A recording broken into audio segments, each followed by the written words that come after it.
বিদায় বলিতে নাই বিদায় বেলা, জয় করে নিয়ে এসো জয়ের মালা। তোমাদের 10টি বছর পরিশ্রমের ফসল এসএসসি পরীক্ষা। তোমরা 2025 সালে আমাদের প্রিয় শিক্ষার্থী হিসেবে তোমরা যুদ্ধে যাচ্ছ।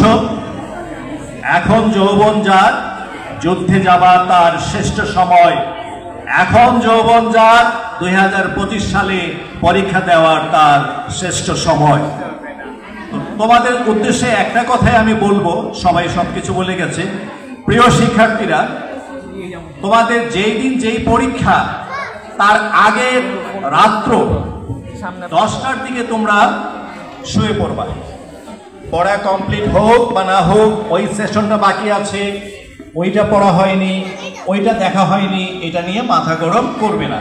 ধরো তোমরা 10 তারিখে পরীক্ষা দিতে যাচ্ছ, 9 তারিখ রাত্রটা তোমরা 10টা বাজে যার যার সৃষ্টিকর্তাকে স্মরণ করবা, কাম এন্ড কোয়াইট ভাবে। পরের দিন তুমি কি কি নিবে, বিশেষ করে 3টি কলম, তোমার প্রবেশপত্র, তোমার যা যা কিছু দরকার, তোমার পোশাক পরিচ্ছদ, সবকিছু আগের রাত্রে তুমি গুছিয়ে রাখবা এবং 10টার মধ্যে ষষ্ঠার নাম নিয়ে শুয়ে পড়বা। তাহলে কি হবে, পরের দিনে যে পরীক্ষাটা ওইটা তোমার মাথাটা ঠান্ডা থাকবে, ঠান্ডা মস্তিষ্কে পরীক্ষা দিবে এবং একবারও ভাববে না তুমি অন্য কোনো স্কুলে পরীক্ষা দিচ্ছ। তোমার মনোবৃত্তি থাকবে ওইখানে যে টিচাররা আছে, হয়তোবা মুখগুলি নতুন কিন্তু অন্তরে তোমরা তোমাদের পিতামাতা সম। ওনারা এমন কিছু করবে না যাতে তোমার কোনো ক্ষতি হয়। তবে একটা কথা আছে, courtesy cost nothing but buys everything। তোমরা যদি ভালো ব্যবহার করো, অবশ্যই আমরা গ্যারান্টি দিচ্ছি ওনারা আমাদের শ্রদ্ধাভাজন, আমাদের থেকে সিনিয়র, আমাদের থেকে ভালো শিক্ষক মণ্ডলী তোমাদের পরীক্ষা পরিচালনায় থাকবেন। ওনারাও তোমাদের সাথে ভালো আচরণ করবেন। তবে সবচেয়ে বড় কথা, যতটুকু পড়েছ এই 10টি বছরের তোমাদের যে সৃষ্টিশীল মনোবৃত্তি, তার ফসল কিন্তু এখন হবে যুদ্ধ কোথায়, কাগজে কলমে। তোমার মননে, তোমার মস্তিষ্কে যা তুমি ধারণ করেছো এই 10টি বছর, তার ফলাফল কিন্তু তুমি ঢেলে দিয়ে আসবা তোমার পরীক্ষাপত্রে।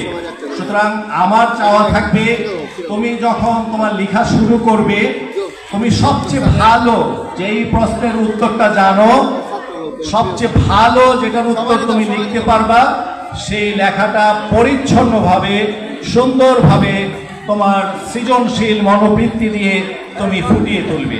কারণ খাতাগুলি যারা দেখবে তারাও তোমার পরিচিত মুখ না, তাদেরকেও তুমি চিনো না, তারাও তোমাকে চিনে না। সুতরাং তোমার খাতার মধ্যে তুমি তোমার যে শিল্পী সচেতনতা, যে সৃজনশীলতা, সেটা তুমি যেইভাবে ফুটিয়ে তুলবে, উনিও সেইভাবে এখানে নম্বর দিতে অনুপ্রাণিত হবে, তাই না? সুতরাং তোমাদের জন্য শুভকামনা, তোমাদের জন্য ভালোবাসা নিরন্তর, এবং তোমাদের প্রতি ছোট্ট একটা আহ্বান থাকবে, সেটা হলো তোমাদের জন্যই কিন্তু আমরা এখানে আরেকটি মহাবিদ্যালয় নির্মাণ করেছি। তোমরা সবাই জানো গিয়াসউদ্দিন চৌধুরী এখন স্কুল অ্যান্ড কলেজ, আমাদের কলেজ শাখাও আছে। তোমাদের প্রতি আমাদের আহ্বান থাকবে, তোমরা যারা জয়ের মালা ছিনিয়ে আনবা তাদেরকে আমরা আবার আমাদের প্রথম বর্ষের শিক্ষার্থী হিসেবে আমরা বরণ করে নিতে চাই। আমাদের বরণ ডালা নিয়ে আমরা অধীর আগ্রহে অপেক্ষা করব। তোমাদের জন্য দোয়া থাকবে নিরন্তর, আমাদের সবার ভালোবাসা নিরন্তর। তোমরা অবশ্যই ভালো করবে, তোমাদের জন্য ভালোবাসা অবিরাম, নিরন্তর ভালোবাসা। ভালো থেকো, আর এই 2টা দিন এমন কিছু করো না যাতে তুমি অসুস্থ হয়ে যাও। শরীরের প্রতি যত্ন নিবা, প্রতিটি পরীক্ষা ভালো দিবা, প্রতিটি পরীক্ষাকে তুমি গুরুত্বপূর্ণ মনে করবা। ঠিক আছে? তোমাদের সকলের শুভেচ্ছা, ভালোবাসা, শুভকামনা এবং দোয়ায়। আসসালামু আলাইকুম সবাইকে।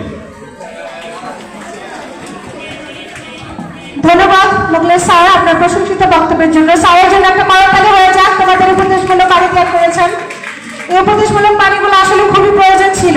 প্রিয় পরীক্ষার্থী, তোমরা কি আছো? হাত তোলো তো সবাই, সবাই আমার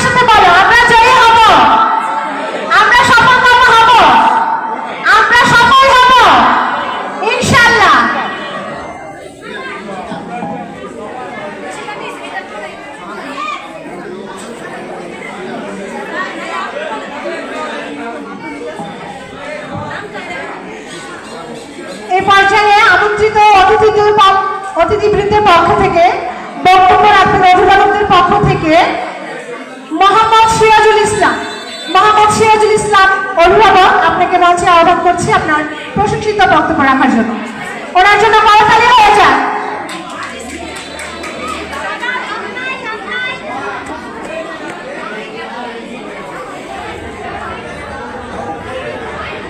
শুভ সকাল। বিসমিল্লাহির রহমানির রহিম। গিয়াসউদ্দিন চৌধুরী মডার্ন একাডেমি স্কুলের কলেজের বিদায় অনুষ্ঠানের আজকের এই মহতী অনুষ্ঠানের সম্মানিত প্রিন্সিপাল মহোদয়, মঞ্চে উপবিষ্ট সহকারী প্রিন্সিপাল মহোদয় এবং কলেজের প্রভাষক ও স্কুলের সম্মানিত ম্যাডাম মহোদয়কে আমার আন্তরিক অভিনন্দন এবং শুভেচ্ছা জানিয়ে আজকের এই অনুষ্ঠানের দুই চারটা কথা বলার জন্য আমি স্যারদেরকে সবাইকে আন্তরিক অভিনন্দন এবং শুভেচ্ছা জানাচ্ছি। প্রিয়